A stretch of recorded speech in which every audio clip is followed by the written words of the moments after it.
ಶ್ರೀ ಗುರುಗಣಪತಿಭ್ಯಾಂ ನಮಃ. ಶ್ರೀ ಶಾರದಾಂಬಾಯೇ ನಮಃ. ಎಲ್ಲ ನನ್ನ ಆತ್ಮೀಯ ವೀಕ್ಷಕ ಬಂಧುಗಳಿಗೆ ನಮಸ್ಕಾರ. ವೀಕ್ಷಕರೇ, ಕ್ರೋಧಿನಾಮ ಸಂವತ್ಸರ, ದಕ್ಷಿಣಾಯನ, ಹಿಮವಂತ ಋತು, ಮಾರ್ಗಶಿರ ಮಾಸ. ಡಿಸೆಂಬರ್ ತಿಂಗಳ ಮಾಸ ಭವಿಷ್ಯಗಳನ್ನು ತಿಳ್ಕೊಳ್ಳೋಣ. ನೋಡಿ, ಡಿಸೆಂಬರಲ್ಲಿ ಬಹಳ ವಿಶೇಷ. 23ನೇ ತಾರೀಕು ಕಾಳಭೈರವಾಷ್ಟಮಿ.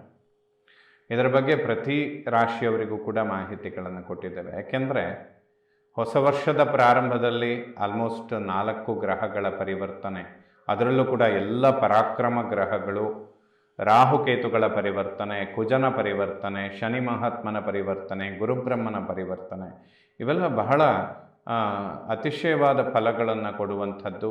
ಹಾಗೆ ಪರಾಕ್ರಮ ಗ್ರಹಗಳ ಪರಿವರ್ತನೆ. ಈ ಸಮಯಕ್ಕೆ ಮುಂಚಿತವಾಗಿ ವರ್ಷಾಂತ್ಯದಲ್ಲಿ ಕಾಳಭೈರವೇಶ್ವರನ ದರ್ಶನ, ಅಭಿಷೇಕ, ಅರ್ಚನೆ ಇಂತಹ ಸೇವೆಗಳನ್ನು ಮಾಡಿಕೊಂಡ್ರೆ ಮುಂದಿನ ದಿನಗಳಲ್ಲಿ ಅತಿ ಹೆಚ್ಚಿನ ಲಾಭಗಳನ್ನು ಕಾಣೋದಕ್ಕೆ ಸಾಧ್ಯವಾಗುತ್ತೆ. ವರ್ಷಾಂತ್ಯದಲ್ಲಿ ಕಾಳಭೈರವೇಶ್ವರನ ದರ್ಶನ, ಅರ್ಚನೆ, ಅಭಿಷೇಕ ಮಾಡಿಕೊಳ್ಳುವಂಥದ್ದು ಎಲ್ಲ ಆಸ್ತಿಕರಿಗೂ ಕೂಡ ಶುಭ ಫಲಗಳನ್ನು ಕೊಡುತ್ತೆ. ದೈವ ಕೃಪೆಗೆ ಪಾತ್ರರಾಗಿ ಅಂತ ಹೇಳ್ತಾ ಡಿಸೆಂಬರ್ ತಿಂಗಳಲ್ಲಿ ಬದಲಾಗುವ ಗ್ರಹಗಳನ್ನು ನೋಡೋಣ. ಡಿಸೆಂಬರ್ 2ನೇ ತಾರೀಕು ಶುಕ್ರ ಮಕರ ರಾಶಿಗೆ ಬರ್ತಾನೆ. ಮತ್ತೊಮ್ಮೆ 28ನೇ ತಾರೀಕು ಮಕರದಿಂದ ಕುಂಭರಾಶಿಗೆ ಶುಕ್ರನ ಪ್ರವೇಶವಾಗುತ್ತೆ. ಡಿಸೆಂಬರ್ 16ನೇ ತಾರೀಕು ಸೂರ್ಯ ಧನುರಾಶಿಯನ್ನು ಪ್ರವೇಶ ಮಾಡ್ತಾನೆ. ಧನುರ್ಮಾಸ ಪ್ರಾರಂಭ ಆಗುತ್ತೆ. ಈ 2 ಗ್ರಹಗಳ ಪರಿವರ್ತನೆ ಡಿಸೆಂಬರಲ್ಲಿ ನಡೆಯುವಂಥದ್ದು. ಸೊ ಈ ಬದಲಾಗುವ 2 ಗ್ರಹಗಳ ಒಂದು ಪ್ರತಿಫಲ ಹೇಗಿರುತ್ತೆ, ಡಿಸೆಂಬರ್ ತಿಂಗಳಲ್ಲಿ ಮೀನ ರಾಶಿಯವರಿಗೆ ಇದರ ಪ್ರಭಾವಗಳು ಹೇಗಿರುತ್ತೆ ಅನ್ನುವಂಥದ್ದನ್ನು ನೋಡೋಣ. ಲಗ್ನ ರಾಶಿಯಲ್ಲಿ ರಾಹುವಿನ ಸಂಚಾರ. ಲಗ್ನಾಧಿಪತಿ ಗುರು 3ನೇ ಮನೆಯಲ್ಲಿದ್ದಾನೆ, ಅಂದರೆ ಪರಾಕ್ರಮದಲ್ಲಿ ಸಂಚಾರ ಮಾಡ್ತಾ ಇದ್ದಾನೆ. ರಾಹುಕೇತುಗಳಿಗೆ ಸಂಬಂಧಪಡುವಂತೆ ಶನಿ ಕೂಡ 12ನೇ ಮನೆಯಲ್ಲಿರೋದ್ರಿಂದ ಬೆನ್ನು ಹುರಿ, ಬ್ಯಾಕ್ ಪೇಯ್ನ್ ಇಂತಹ ವಿಚಾರಗಳಿಗೆ ರಾಹು ಜನ್ಮರಾಶಿಯಲ್ಲಿರುವಂಥದ್ದು ಕಾರಣವಾಗುತ್ತೆ. ಬೆನ್ನು ಹುರಿಗೆ ಸಂಬಂಧಪಡುವಂಥದ್ದು ಸ್ಪೈನಲ್ ಕಾರ್ಡ್ ಅಂತ ಏನು ಹೇಳ್ತೇವೆ, ಮೂಳೆಗಳು ಮತ್ತು ನರಗಳಿಗೆ ಸಂಬಂಧಿತ ಬ್ಯಾಕ್ ಪೇಯ್ನ್ಗಳು ಬರೋದಕ್ಕೆ ರಾಹು ಜನ್ಮದಲ್ಲಿರುವಂಥದ್ದು ಕಾರಣವಾಗುತ್ತೆ. ಅದರಲ್ಲೂ ಕೂಡ ರಕ್ತಕಾರಕನಾದಂತಹ ಕುಜ ನೀಚ ಕ್ಷೇತ್ರದಲ್ಲಿರೋದ್ರಿಂದ ರಕ್ತದೋಷಗಳಿಗೆ ಸಂಬಂಧಪಡುವಂತಹ ವಿಚಾರಗಳಲ್ಲಿಯೂ ಕೂಡ ಮೀನ ರಾಶಿಯವರು ಸ್ವಲ್ಪ ಎಚ್ಚರಿಕೆಗಳನ್ನು ವಹಿಸ್ಕೊಳ್ಬೇಕು. ರಾಹು ಜನ್ಮರಾಶಿಯಲ್ಲಿ ಸಂಚಾರ ಮಾಡುವುದರಿಂದ ಅದರ ಪರಿಹಾರಾರ್ಥವಾಗಿ ಅಶ್ವತ್ಥ ಪ್ರದಕ್ಷಿಣೆ ಮಾಡುವಂಥದ್ದು ತುಂಬ ಸೂಕ್ತ. ಗುರುವಾರದ ದಿವಸ ಮಾಡಿದರೆ ಶುಭ ಫಲಗಳನ್ನು ಖಂಡಿತ ಕಾಣ್ತೀರ. ಆರೋಗ್ಯದ ಬಗ್ಗೆ ಗಮನ ಕೊಡುವಂಥದ್ದು ಖಂಡಿತ ಶುಭವಾಗುತ್ತೆ.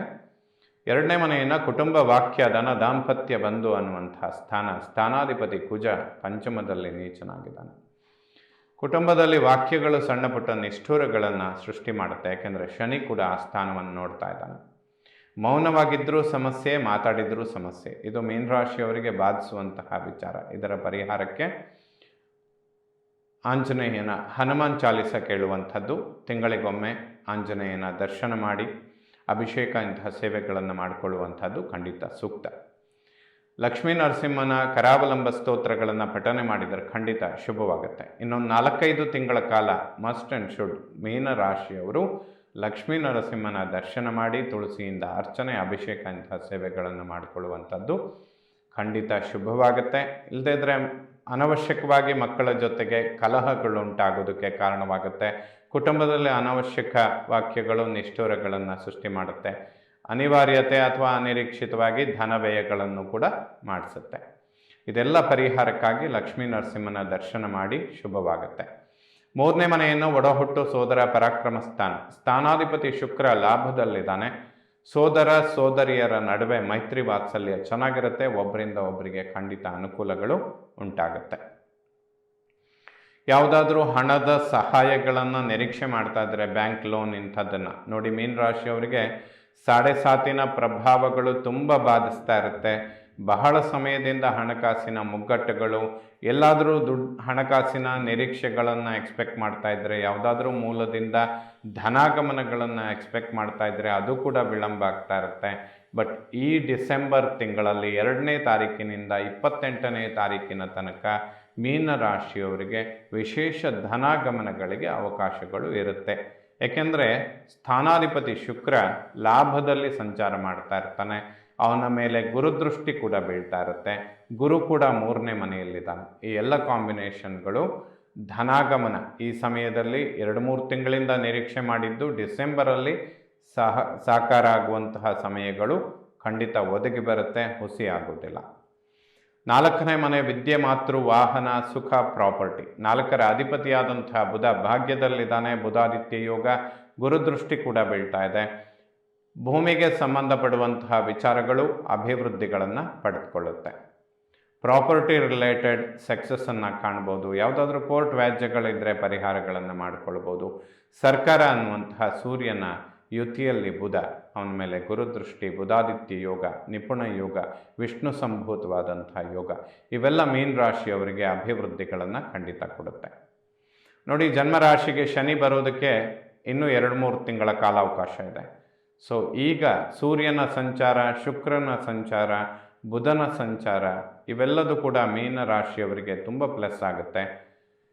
ಈಗ ಪ್ರಯತ್ನಗಳನ್ನು ಹೆಚ್ಚಿಸ್ಕೊಂಡ್ರೆ ಇನ್ನೊಂದು 2-3 ತಿಂಗಳಲ್ಲಿ ಒಂದು ಗುರಿ ಮುಟ್ಟೋದಕ್ಕೆ ಅನುಕೂಲ ಆಗುತ್ತೆ, ಅಥವಾ ಸಮಸ್ಯೆಗಳನ್ನು ತಡೆ ಮಾಡಿಕೊಳ್ಳೋದಕ್ಕೂ ಕೂಡ ಸಾಧ್ಯವಾಗುತ್ತೆ. ವಾಹನದಿಂದ ಅಭಿವೃದ್ಧಿ, ಭೂಮಿಗೆ ಸಂಬಂಧಪಡುವಂತಹ ವಿಚಾರಗಳು ಅಭಿವೃದ್ಧಿಯನ್ನು ಪಡ್ಕೊಳ್ಳುತ್ತೆ. ಮಕ್ಕಳ ವಿದ್ಯಾಭ್ಯಾಸ ಖಂಡಿತ ಶುಭವಾಗುತ್ತೆ. ಹೈಯರ್ ಎಜುಕೇಷನ್, ವಿದೇಶದಲ್ಲಿ ವಿದ್ಯೆ, ಉದ್ಯೋಗ, ಮಕ್ಕಳಿಗೆ ಇದೆಲ್ಲ ಅಭಿವೃದ್ಧಿಗಳನ್ನು ಕೊಡುತ್ತೆ. ಮಾತೃವಿನ ಆರೋಗ್ಯದಲ್ಲೂ ಕೂಡ ಅಭಿವೃದ್ಧಿಗಳನ್ನು ಖಂಡಿತವಾಗ್ಲೂ ಕಾಣ್ತೀರ. 5ನೇ ಮನೆ ಜ್ಞಾನ, ಸಂತಾನ, ಪೂರ್ವಪರ ಪುಣ್ಯ. ಪಂಚಮದಲ್ಲಿ ಪಾಪಗ್ರಹಗಳಿದ್ದರೆ ಅರಿಷ್ಟ ಅಂತ ಹೇಳಿದ್ದಾರೆ. ಕುಜ ನೀಚನಾಗೋದ್ರಿಂದ ಸ್ವಲ್ಪ ಮಕ್ಕಳ ಆರೋಗ್ಯದ ಬಗ್ಗೆ ಗಮನ ಕೊಡುವಂಥದ್ದು ಅವಶ್ಯಕವಾಗುತ್ತೆ. ಸಂತಾನದ ಅಂಚಿನಲ್ಲಿರುವಂಥವರು ಸುಬ್ರಹ್ಮಣ್ಯನ ಸ್ತೋತ್ರಗಳನ್ನು ಪಠನೆ ಮಾಡಿ. ಗುರುಬಲದ ಕೊರತೆ ಇದೆ. ಒಂದು ಪುರುಷ ಗ್ರಹ, ರಾಜಗ್ರಹ ಸಂತಾನ ಸ್ಥಾನದಲ್ಲಿ ನೀಚನಾಗಿ ಕೂತ್ಕೊಳ್ಳುವಂಥದ್ದು ಮಕ್ಕಳ ಆರೋಗ್ಯದ ಮೇಲೆ. ಅದರಲ್ಲೂ ಕೂಡ ಸಂತಾನದ ಅಂಚಿನಲ್ಲಿರುವಂಥವರು ಸುಬ್ರಹ್ಮಣ್ಯನ ಸ್ತೋತ್ರಗಳನ್ನು ಪಠನೆ ಮಾಡಿ. 6ನೇ ಮನೆ ಶತ್ರು, ಋಣ, ರೋಗಸ್ಥಾನ. ಷಷ್ಠಾಧಿಪತಿ ಸೂರ್ಯ ಭಾಗ್ಯದಲ್ಲಿದ್ದು ಗುರುದೃಷ್ಟಿ ಪಾತ್ರರಾಗ್ತಾರೆ. ಯಾರಿಂದನಾದರೂ ಹಣದ ಸಹಾಯಗಳನ್ನು ನಿರೀಕ್ಷೆ ಮಾಡಿದರೆ ಖಂಡಿತ ಹುಸಿಯಾಗೋದಿಲ್ಲ. ಒಬ್ಬರಿಂದ ಒಬ್ಬರಿಗೆ ಖಂಡಿತ ಅನುಕೂಲಗಳಾಗುತ್ತೆ. ಯಾವುದೇ ಶತ್ರು ಬಾಧೆಗಳಿರೋದಿಲ್ಲ. 7ನೇ ಮನೆಯನ್ನು ಮಾಂಗಲ್ಯ, ವಿವಾಹ, ದಾಂಪತ್ಯ. ಸಪ್ತಮದಲ್ಲಿ ಕೇತು, ಅವನ ಮೇಲೆ ಗುರುದೃಷ್ಟಿ. ಸಪ್ತಮಾಧಿಪತಿ ಬುಧ ಭಾಗ್ಯದಲ್ಲಿದ್ದಾನೆ. ದಾಂಪತ್ಯ ಜೀವನದಲ್ಲಿ ಸಾಮರಸ್ಯ ಖಂಡಿತ ಶುಭವಾಗುತ್ತೆ. ವಿವಾಹದ ನಿರೀಕ್ಷೆಗಳನ್ನು ಇಟ್ಕೊಂಡಿರುವವರಿಗೆ ಈ ಮಾಸ ಖಂಡಿತ ಶುಭ ಅಂತ ಹೇಳ್ತೇನೆ. ನೋಡಿ, ಇದೊಂದು ವಿಚಾರದಲ್ಲಿ ಮೀನ ರಾಶಿಯವರು ತುಂಬ ಗಮನ ಕೊಡಬೇಕು. ಮಾಸ ಭವಿಷ್ಯಗಳಲ್ಲಿ ಈ ಸಲಹೆಗಳು ಜೀವನ ಪರ್ಯಂತಕ್ಕೆ ಖಂಡಿತವಾಗ್ಲೂ ಉಪಯೋಗಕ್ಕೆ ಬರುತ್ತೆ. ಶನಿ ಯಾವ ಮನೆಗಳನ್ನು ನೋಡ್ತಾನೆ ಅಥವಾ ಯಾವ ಭಾವದಲ್ಲಿ ಕುಳಿತುಕೊಳ್ತಾನೆ ಆ ಭಾವದ ಕೆಲಸಗಳು ಸ್ವಲ್ಪ ವಿಳಂಬ ಆಗುತ್ತೆ. ಶನಿಯನ್ನು ಮಂದಚಾರ ಅಂತ ಹೇಳ್ತೇವೆ, ಹಾಗಾಗಿ ಮಂದಗತಿಯಲ್ಲಿ ಸಾಗುತ್ತೆ ಅಂತ. ಮೀನ ರಾಶಿಯವರು ಯಾರೆಲ್ಲ ವಿವಾಹದ ಅಂಚಿನಲ್ಲಿದ್ದೀರಾ, ಶುಕ್ರ ಕಳತ್ರಕಾರಕನಾಗಿ ಏಕಾದಶದಲ್ಲಿದ್ದು ಗುರುದೃಷ್ಟಿ ಪಾತ್ರನಾಗಿ ಮಾಂಗಲ್ಯ ಸ್ಥಾನದ ಮೇಲೆ ಗುರುದೃಷ್ಟಿ ಬೀಳ್ತಾ ಇರುವಂಥದ್ದು, ಇವೆಲ್ಲ ಒಂದು ಶುಭ ಸಮಯ. ವಿವಾಹ ಇಂತಹ ಮಂಗಳ ಕಾರ್ಯಗಳನ್ನು ಈಗ ಪೋಸ್ಟ್ಪೋನ್ ಮಾಡಬಾರ್ದು. ಈ ಸಮಯದಲ್ಲಿ ಸ್ವಲ್ಪ ಗುರು ಶಾಂತಿ, ಕುಜ ಶಾಂತಿ ಇಂತಹ ಪರಿಹಾರಗಳನ್ನು ಮಾಡಿಕೊಂಡು ಮಂಗಳ ಕಾರ್ಯಗಳನ್ನು ಮಾಡುವಂಥದ್ದು ಶುಭ. ಮಾರ್ಚ್ ತಿಂಗಳ ನಂತರದಲ್ಲಿ ಜನ್ಮರಾಶಿಗೆ ಶನಿ ಬಂದರೆ ಮಾಂಗಲ್ಯ ಸ್ಥಾನದ ಮೇಲೆ ಶನಿ ದೃಷ್ಟಿ ಬೀಳುತ್ತೆ. ಮೀನರಾಶಿಯವರು ವಿವಾಹದ ಅಂಚಿನಲ್ಲಿರುವವರಿಗೆ ಬಹಳಷ್ಟು ವಿಳಂಬಗಳನ್ನು ಕೊಡೋದಕ್ಕೆ ಶನಿ ಕಾರಣನಾಗ್ತಾನೆ. 2-2.5 ವರ್ಷಗಳ ಕಾಲ ಶನಿ ವಿವಾಹಗಳನ್ನು ವಿಳಂಬ ಮಾಡ್ತಾನೆ. ಅದಕ್ಕೆ ಈ ಡಿಸೆಂಬರ್ 2ರಿಂದ 28ರ ತನಕ ಶುಕ್ರ ಏಕಾದಶದಲ್ಲಿದ್ದು ಶುಕ್ರನ ಮೇಲೆ ಗುರುದೃಷ್ಟಿ ಬೀಳುವಂಥದ್ದು, ಮಾಂಗಲ್ಯ ಸ್ಥಾನದ ಮೇಲೆ ಗುರುದೃಷ್ಟಿ ಬೀಳ್ತಾ ಇರುವಂಥದ್ದು, ಇವೆಲ್ಲ ಅದ್ಭುತವಾದ ಲಾಭಗಳನ್ನು ತಂದುಕೊಡುತ್ತೆ. ಈ ಮಾಸದಲ್ಲಿ ವಿವಾಹಗಳು ಇಂಥದ್ದನ್ನು ನಿಶ್ಚಯ ಮಾಡಿಕೊಳ್ಳೋದು ಖಂಡಿತ ಶುಭವಾಗುತ್ತೆ. ದಂಪತಿಗಳಲ್ಲಿಯೂ ಸಾಮರಸ್ಯ, ಅಭಿವೃದ್ಧಿಯನ್ನು ಪಡ್ಕೊಳ್ಳುತ್ತೆ. ಒಬ್ಬರಿಂದ ಒಬ್ಬರಿಗೆ ಲಾಭಗಳಾಗುತ್ತೆ. ಇನ್ವೆಸ್ಟ್ಮೆಂಟ್, ಸ್ವಂತ ವ್ಯವಹಾರ, ಬಿಸ್ನೆಸ್ ಇದರಲ್ಲಿ ಅಭಿವೃದ್ಧಿಗಳನ್ನು ಕಾಣೋದಕ್ಕೆ ಸಾಧ್ಯ. ಅಷ್ಟಮವನ್ನು ಮೃತ್ಯುಸ್ಥಾನ, ಸ್ಥಾನಾಧಿಪತಿ ಶುಕ್ರ ಏಕಾದಶದಲ್ಲಿದ್ದಾನೆ. ವಿವೇಚನೆ ಇಲ್ಲದೆ ಇನ್ವೆಸ್ಟ್ ಮಾಡಿದರೆ ಲಾಸ್ ಆಗುತ್ತೆ ಅಥವಾ ಸ್ಟ್ರಕ್ ಆಗುತ್ತೆ.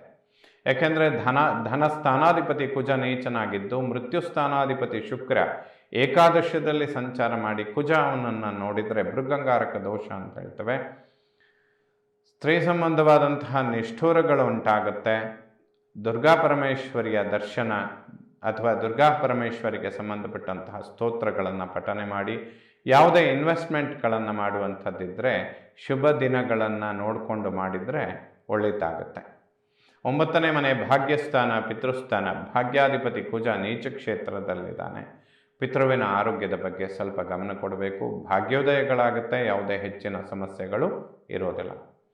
10ನೇ ಮನೆ ಕರ್ಮ ಉದ್ಯೋಗ ಸ್ಥಾನ. ಕರ್ಮಾಧಿಪತಿಯಾದಂತಹ ಗುರು ಪರಾಕ್ರಮದಲ್ಲಿದ್ದಾನೆ. ಖಂಡಿತ ಉದ್ಯೋಗದಲ್ಲಿ ಅಭಿವೃದ್ಧಿಗಳನ್ನು ನಿರೀಕ್ಷೆ ಮಾಡ್ಬೋದು. ಇನ್ವೆಸ್ಟ್ಮೆಂಟ್ಗಳು ಲಾಭದಾಯಕವಾಗುತ್ತೆ. ಶುಕ್ರ ಲಾಭ ಸ್ಥಾನದಲ್ಲಿದ್ದಾನೆ. ಖಂಡಿತ ಶುಭ ಫಲಗಳನ್ನು ಕೊಡ್ತಾನೆ.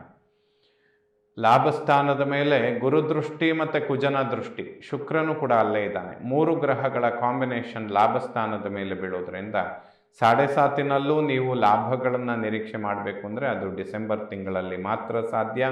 ಧನುರಾಶಿಯವರು ಪ್ರಯತ್ನಗಳನ್ನು ಹೆಚ್ಚಿಸ್ಕೊಳ್ಬೇಕು. ವಿವಾಹ ಇಂಥದ್ದನ್ನು ಪೋಸ್ಟ್ಪೋನ್ ಮಾಡಬೇಡಿ. ಏಕೆಂದರೆ ಶನಿ ಜನ್ಮರಾಶಿಗೆ ಬರೋದಕ್ಕೆ ಇನ್ನೊಂದು 3-4 ತಿಂಗಳು ತಗೊಳ್ತಾನೆ. ಅಟ್ಲೀಸ್ಟ್ ವಿವಾಹಗಳನ್ನು ನಿಶ್ಚಯ ಮಾಡಿಕೊಳ್ಳುವಂಥದ್ದು ಕೂಡ ಶುಭವಾಗುತ್ತೆ. ಶುಕ್ರ ಅದಕ್ಕೆ ಪೂರಕವಾಗಿ ಕೆಲಸ ಮಾಡ್ತಾನೆ. ವ್ಯಯಭಾವನ ಮೋಕ್ಷ ಸ್ಥಾನ. ಶನಿ ವ್ಯಯದಲ್ಲಿದ್ದರೆ ಪುರೋಭಿವೃದ್ಧಿಹೀನ ಅಂತ ಹೇಳ್ತಾರೆ. ಅಂದರೆ ಸರಿಯಾದ ಸಮಯಕ್ಕೆ ವಿವಾಹ, ಸಂತಾನ, ಹಣಕಾಸಿನ ಅಭಿವೃದ್ಧಿ, ಉದ್ಯೋಗದಲ್ಲಿ ಪ್ರಮೋಷನ್ ಇದನ್ನೆಲ್ಲ ಶನಿ 12th ವಿಳಂಬ ಮಾಡ್ತಾನೆ ಅಂತ. ಹಾಗಾಗಿ ಆಂಜನೇಯ ಮತ್ತು ಲಕ್ಷ್ಮೀ ನರಸಿಂಹನ ದರ್ಶನ ಮಾಡುವಂಥದ್ದು ಸೂಕ್ತ.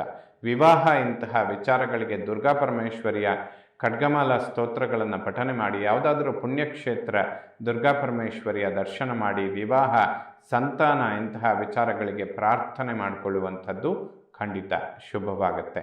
ಮೀನರಾಶಿಯವರಿಗೆ 7.5 ವರ್ಷದಲ್ಲಿ ಎಲ್ಲಾದರೂ ಒಂದು 2-3 ತಿಂಗಳು ತುಂಬ ಲಾಭಗಳನ್ನು ಕೊಡುವಂತಹ ತಿಂಗಳಾಗಿರುತ್ತೆ, ಮಾಸಗಳಾಗಿರುತ್ತೆ. ಡಿಸೆಂಬರ್ ಆ ರೀತಿಯಲ್ಲಿ ಒಂದು ಮಾಸ ಅಂತ ಖಂಡಿತವಾಗ್ಲೂ ಹೇಳ್ಬೋದು. ಮೀನರಾಶಿಯವರು ಪ್ರಯತ್ನಗಳನ್ನು ಹೆಚ್ಚಿಸ್ಕೊಂಡ್ರೆ ಖಂಡಿತ ಅಭಿವೃದ್ಧಿಗಳನ್ನು ಕಾಣ್ತೀರ. ಎಲ್ಲ ನವಗ್ರಹಗಳು ಕೂಡ ಮೀನರಾಶಿಯವರಿಗೆ ಶುಭ ಫಲಗಳನ್ನೇ ಕೊಡುವಂಥವರಾಗಲಿ. ಶ್ರೀ ಶಾರದಾ ಪರಮೇಶ್ವರಿಯ ಸಂಪೂರ್ಣ ಅನುಗ್ರಹ ಎಲ್ಲ ನನ್ನ ವೀಕ್ಷಕ ಬಂಧುಗಳ ಮೇಲಿರಲಿ. ಶುಭವಾಗಲಿ ವೀಕ್ಷಕರೇ.